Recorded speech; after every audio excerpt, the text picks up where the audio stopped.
front. He's going to turn back the hands of time. He wandered out under pressure. Got the Manikato for the second time.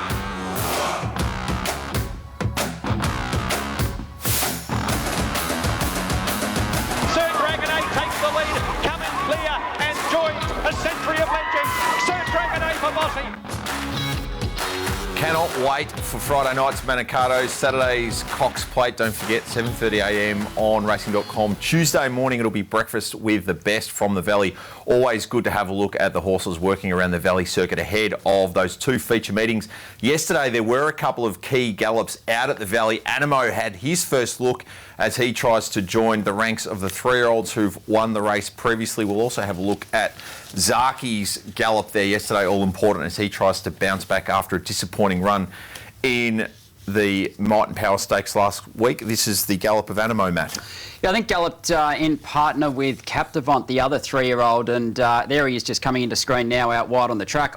It's very hard to glean too much into these gallops. You just like to see them get around the Valley. Michael, is there anything that you're specifically looking for in a horse having its first gallop around the Valley?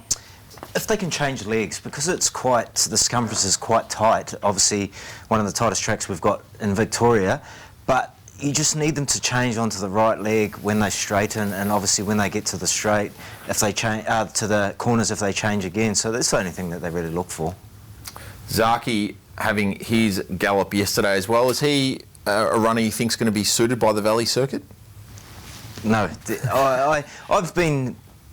You know, obviously I'd love to ride the horse, don't get me wrong, but I've been quite vocal that at Sandown he didn't change onto the right leg, and at Caulfield he was disappointing and still hung in and wanted to find the race again at Caulfield. So I've been quite vocal about that, and if he does that around the Valley, say he's coming around the corner, 4 off the fence, he's got 3 inside him and he's lugging onto them, it's going to be hard to actually ride him out, but does have James McDonald back on, who knows the horse, and who knows? If you could ride one horse in the Cox Plate this weekend, if you're fit and firing and ready to go, who would you want to ride? I was going to say I have to lose about 15 kilos, but...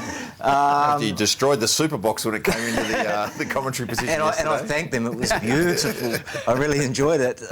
I tell you what, leading into this Cox Plate this year, I looked at the internationals. Obviously I did a little bit of form. Gold Trip is a horse that I really like going into the race, but after seeing what Anamoe did to his rivals the other day and how easy he did it, I would actually love to ride him if I could drop 20-something kilos.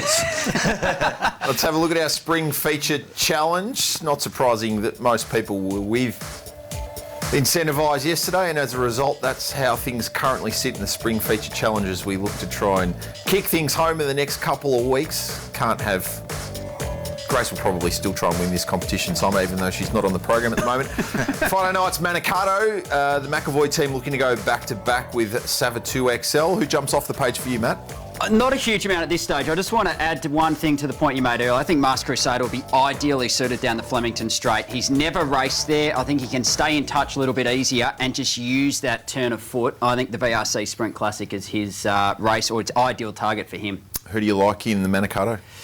I haven't done enough form at this stage. I don't know who's running yet. I'll keep an eye on Trav's likely fields later in the day and have a crack after that. Horsham Cup Day on racing.com, and also a couple of Group 2s at Chartin. You've got the money canister? Race 1, Step Too Far, Linda Meach on a leader, straight to the front, awfully hard to beat. Race 5, Compty, I think will go very well first up. No pressure, but great show today. Good luck with the coverage. Thanks for your time here on The Wrap. A special day of racing yesterday. It continues next week with our coverage of the Manikato on Cox Plate on racing.com. Incentivised is coming away. 4 legs in front, and Incentivised, what a star. And all that's telling me is, look out Melbourne Cup. He's exciting. He's probably one of the most exciting horses I've ridden. And it's beautiful. Trained a couple of thousand winners here, but never this one, so very important to win it.